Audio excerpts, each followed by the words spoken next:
ఈ రోజే డౌన్లోడ్ చేయండి. మీ ఫేవరెట్ షోస్ చూడండి. ఇంద్రాని నేను ఇష్టపడి పెళ్లి చేసుకుంటున్నాను. పెళ్లి ఖర్చు అంతా నాదే, మీరు కాదు అనకండి. ఇంకో విషయం, పెళ్లికి అందరినీ పిలవమన్నాడు. తప్పకుండా పిలుద్దామని చెప్పమ్మా. అయినా కాశ్మీర్ వెళ్లిన దానివి ఇంద్రతో కలిసి రాకుండా ఒక్కదానివే వచ్చావేంటి? ఇంద్ర సరిగ్గా పెళ్లి టైంకి వస్తాను అని చెప్పాడు ఆంటీ.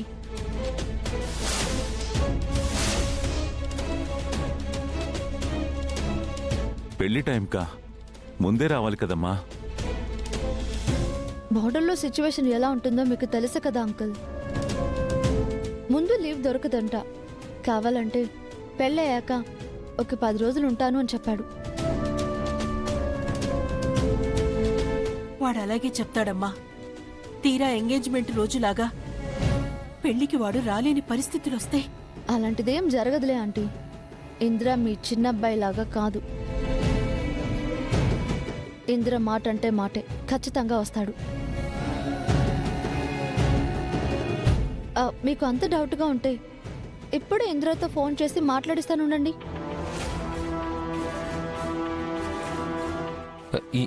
ఇంద్రతో ఫోన్ మాట్లాడిస్తావా? ఎందుకు గౌతమ్ అంతలా షాక్ అవుతున్నావు? ఇంద్ర ఫోన్లో మాట్లాడకూడదా ఏంటి? అదిగా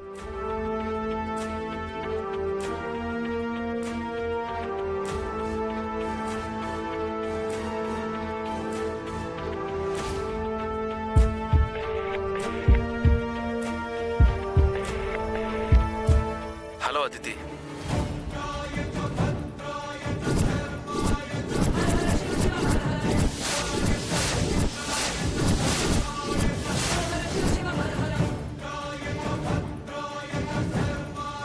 హలో ఇంద్ర. హైదరాబాద్ వెళ్ళావా?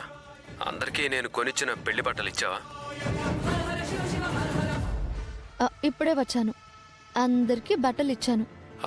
అమ్మా నాన్న ఏమంటున్నారు? మీ అమ్మ నాన్న, అవంతి అక్క, కార్తీక్ అన్నయ్య, బామ్మగారు, మీ తమ్ముడు గౌతమ్, మరదలు అహల్య అందరూ ఇక్కడే ఉన్నారు.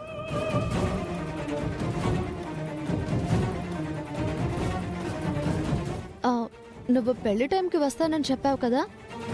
నేను ఆ మాట చెప్తుంటే నువ్వు రావేమోనని డౌట్ పడుతున్నారు. పెళ్లి టైంకి వస్తానని అందరికీ చెప్పు. స్పీకర్లో పెట్టాను. ఏది? ఫోన్ ఒకసారి మా నాన్నకి. హలో ఇంద్ర, ఎలా ఉన్నావురా? నేను బాగున్నాను నాన్న, టెన్షన్ అవ్వకండి. పెళ్లి టైంకి ఖచ్చితంగా వస్తాను.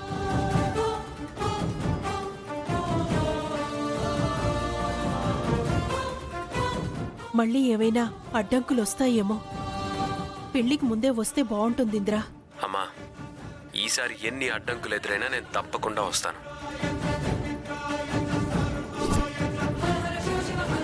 అమ్మా, మీరు కోరినట్టు అతిథిని పెళ్లి చేసుకుంటాను. It's my promise.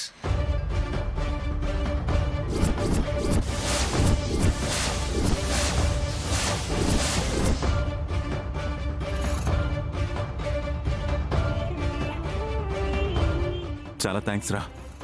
మనమంతా అతిథికిచ్చిన మాట నిలబెట్టుకోవాలి. ఈ పెళ్లి జరిగి తీరాలి.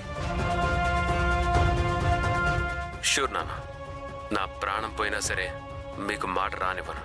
మీ మాట నిలబెట్టి తీరుతాను.